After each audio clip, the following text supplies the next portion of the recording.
Build professional skills this semester with Adobe Creative Cloud and create standout work both in and out of the classroom. Save big on professional creativity tools. Students get 65% off Adobe Creative Cloud, including Photoshop, Illustrator, Premiere Pro, Acrobat Pro, and 20 plus creative apps. No matter what project you're working on, Adobe Creative Cloud apps can help you take it to the next level. Visit adobe.com/student to learn more.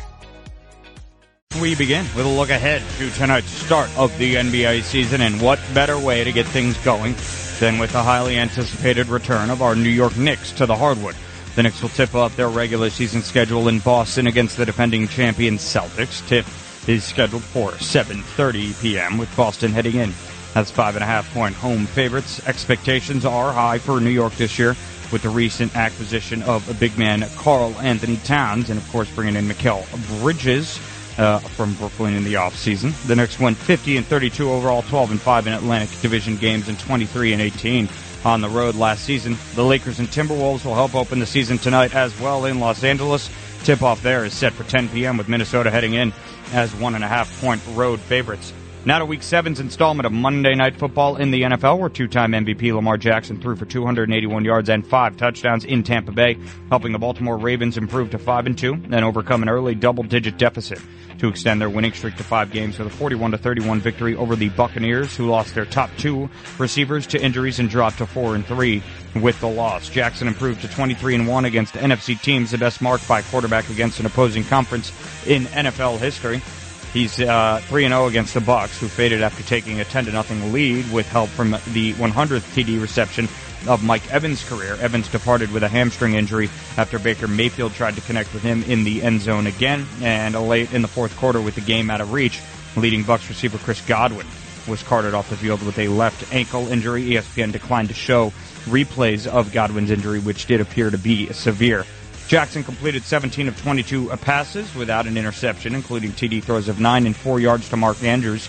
He also tossed scoring passes of 49 yards to Rashad Bateman, 18 yards to Justice Hill, and 11 yards to Derrick Henry, who rushed for 169 yards on 15 carries. Bateman had 4 catches for 121 yards.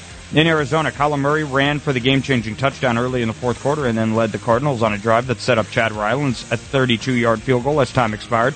And Arizona rallied for a 17-15 win over the Los Angeles Chargers. That moved the Cardinals to 3-4 overall and the Chargers to an even 3-3.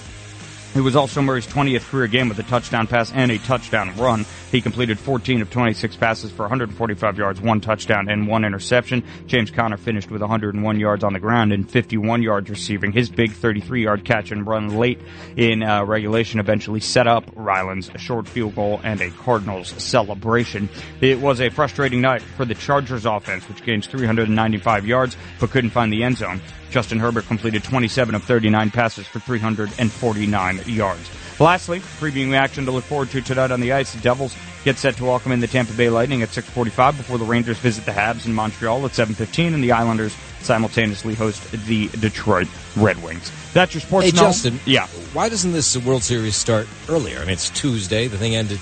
The championship series ended on Sunday. Yeah. Why are we waiting until Friday? No, that's a really, really, really good question, Noam Layden, and I do not have an answer for you. Honestly, I mean, Major League Baseball is milking it for all it's worth. I guess give the guys a little bit of time to rest up.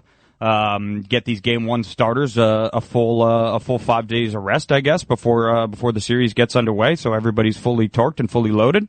But other than that, I can't seem to put my finger on it either. I feel like you lose some of the momentum by waiting so many days. But. Totally, especially the Yankees had a lot of magic towards the end of that series. You'd like to hold on to that spark if you can. But 5 days of a bit of a lull in between, could prove costly in that regard. But the Dodgers got to do the same thing. They only played 1 day later than the Yankees, so it's pretty much equivalent for both sides, if you will.